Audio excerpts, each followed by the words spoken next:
Well, here we are, inside the nerve sensor of the Red Bull simulator. Now, this is much more than just a glorified game. What makes this so special is the fact that it operates on some electric actuators here, which pumps in all of the little inputs that would have been recorded from actual track data and puts that up through the seat of the pants when the driver's in the simulator. So he can feel the bumps that are actually out on track, and that's the key difference.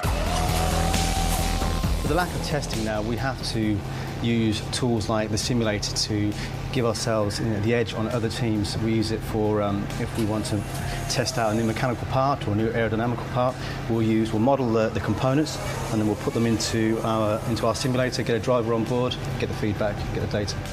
Obviously, one of the key inputs for that data is the steering wheel. It feeds back the information that's displayed. Since I retired, there's a few extra knobs and buttons on here. A very obvious one that we can all see here, KERS. What I want to try and experience and explain to the audience is that driving Monaco is difficult enough. What we're going to do today is I'm going to drive Monaco for the first time using KERS and, for me, using the DRS, the drag reduction system. Let's get in there. Here we are, driving out onto the Monaco track.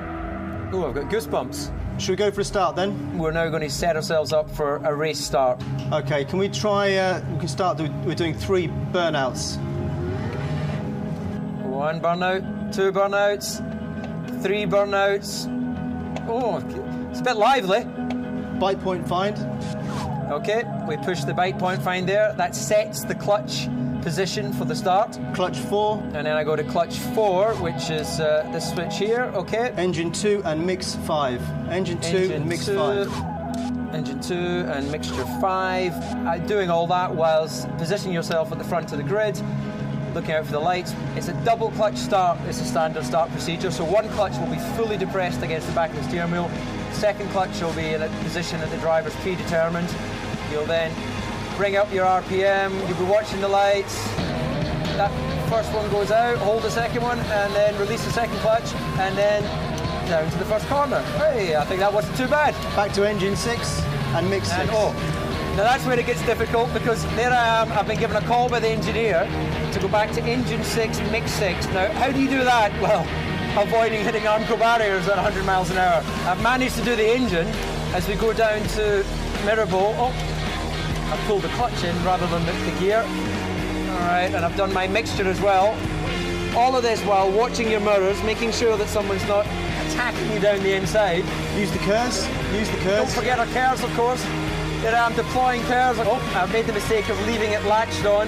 Use the brake bias if you lock in the front. Use the brake bias. Right, so here we are at Rascad. This will be where the DRS activation point is. Here we are, out through the last corner, and this would be the point now where you would then push the blue flat button. It's either can be latched or the driver can hold it. You'll gain that extra 12 kilometers an hour, and then have to remember to get off the button again before braking down to turn 1. This is very interesting to me. This is a track I know intimately. I've lived in Monaco since '95, raced this track every year since then, and the concentration that's required clearly is too much for me. I'm going to go and swim in the harbour. I've just gone fishing. Help, I can't swim.